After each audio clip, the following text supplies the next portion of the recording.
two-way tables and probability. This is the last example, but we're still using data from example 1. So example 3 says, finding conditional relative frequencies. Use the survey results in example 1. Make a two-way table that shows the conditional relative frequencies based on the row totals and the column totals. Interpret one of the conditional relative frequencies in each table. So you can see I do have the table from example 1 and I have the table from example 2. That way we don't have to recalculate numbers. We can just use the numbers that we've already found. Now, just to recap, definitions, vocabulary is so important, and some of these terms are very close. So recap, the numbers here in the middle of this table is called joint frequency. The numbers here, the totals, those are called marginal frequencies, and marginal frequencies they're just the totals. Then we went to this table and we looked at relative frequencies. So we looked at these numbers out of the whole, and that's how we have the joint relative frequencies are the ones in the middle. They come from the joint frequencies, and the marginal relative frequencies come from the marginal frequencies here. So we have joint frequency, marginal frequency. We have relative frequency, joint relative frequency, and we have joint marginal or marginal joint frequency here. Now we're going to look at conditional relative frequency. So all these terms are very close, very closely related. So a condition, like if there's a condition, like I'll go to the movies with you if you loan me some money, that's a condition. So a conditional relative frequency is the ratio of a joint relative frequency to the marginal relative frequency. You can find a conditional relative frequency using row totals and column totals. So basically it'd be like taking the juniors that attend out of the total number of juniors. The condition would be we're only looking at juniors, that sort of thing. All right, so example 3 says again, make a two-way table that shows the conditional relative frequencies based on the row totals and the column totals. So A part, I made 2 graphs here, try to help me out getting started so we can read it. So the row totals first, okay? Remember, rows go across like a movie theater. Columns go up and down. Columns hold up a building. So rows go across. So we're going to do row totals first. So let's say, I guess I should label this. Let's put, this one's going to be row, and this one's going to be column. All right, so to do this, again, we're just going to be looking at these numbers here, and we're going to divide by the total. So we've got 0.191 divided by 0.482 would be our first conditional relative frequency, okay, if we're looking at row totals.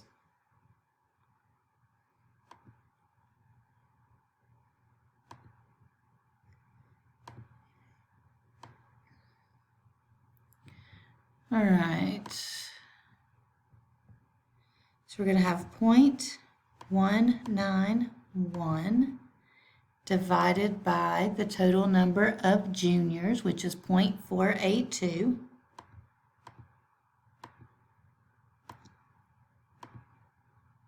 And then we're going to do 0.291 divided by the row total as well. So that tells us how many juniors are not attending out of the total number of juniors. So the wording is very specific here.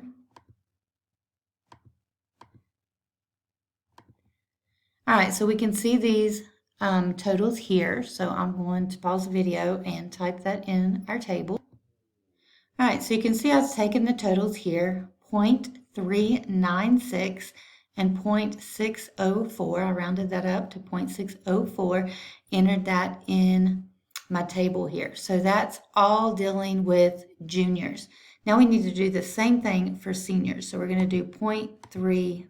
0.5 divided by 0.168. Oh, nope, sorry, I got the wrong number here. 0.518.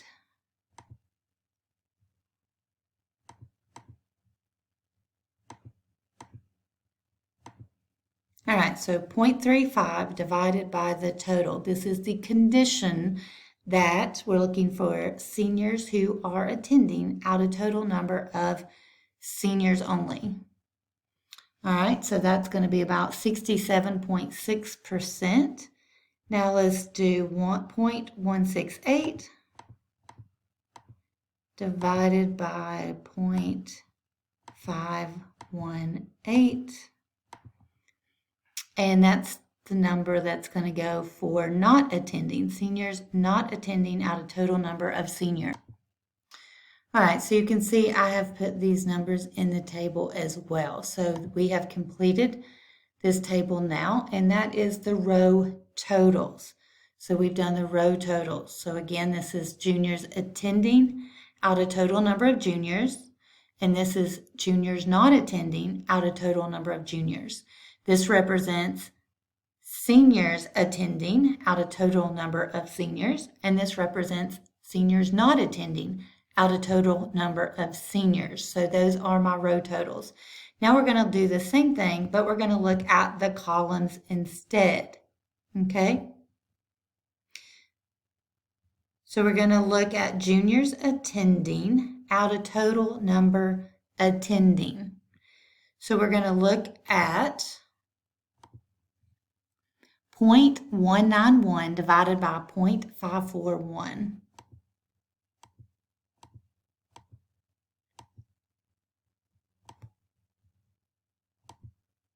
And again, remember this is called conditional because it's based on some kind of condition, conditional relative frequency. All right, so that would be juniors attending out a total number attending. All right, let's do seniors attending out a total number attending.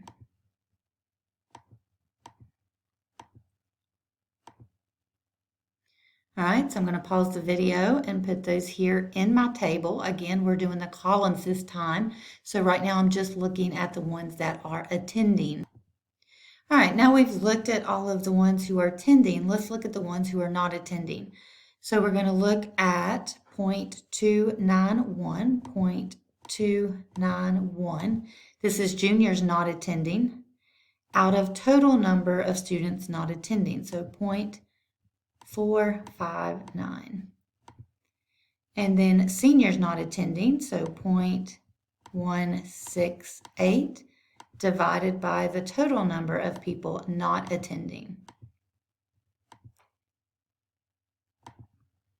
All right, so these are going to be in the column here for not attending. All right, so that completes this table.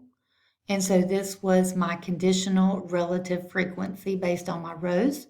And this is my conditional relative frequency based on my columns. So let's make sure we did everything. Use the survey from results from example 1. Make a two-way table that shows the conditional relative frequency based on the rows and the columns. Interpret one of the conditional relative frequencies in each table. All right, so I believe I did that for each thing as we went along. So you could always go back and rewatch that if you need to, but I did explain what it was in each thing. Again, definitions are so important, and probability and stats is something that you're going to see in future classes as well. So hopefully this helps you understand tables a little bit better. If you have any questions, please let me know.